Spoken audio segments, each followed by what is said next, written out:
Deputy commissioner Sargodha Hussain Ahmad Raza Chaudhry ने government girls comprehensive high school और ज़र-ए-तामीर government English medium primary school Chak number 71 शुमाली का दौरा किया।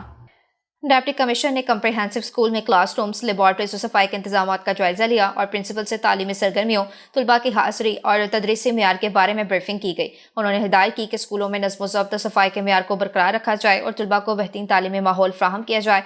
बाद आज़ाद चक नंबर 71 शुमाली में ज़र-ए-तामीर इंग्लिश मीडियम प्राइमरी स्कूल का मुआयना किया गया। डिप्टी कमिश्नर ने तामीराती मेयार, रफ्तार और फंड्स के इस्तेमाल का जायजा लिया और मुतालिका हुकाम को हिदायत दी कि मनसूबा मुकर्ररा वक्त में मुकम्मल किया जाए और किसी किस्म की कोताही बर्दाश्त न की जाए। डिप्टी कमिश्नर ने कहा कि दही इलाकों में मेयारी तालीम की फ्राहमी हुकूमत की अवली तरजीह है। उन्होंने खतरनाक या पुरानी इमारतों वाले स्कूलों को महफूज और जदीद बनाने के लिए फौरी इक़दाम करने की भी हिदायत की और स्कूलों में दीवारों की मुरम्मत, क्लास रूम्स के मेयार को बेहतर बनाने और कम्यूनिटी के साथ राब्ते मजबूत करने पर जोर दिया ताकि तलबा सरकारी स्कूलों की जानिब राग़िब हों और मेयारी तालीम हासिल कर सकें।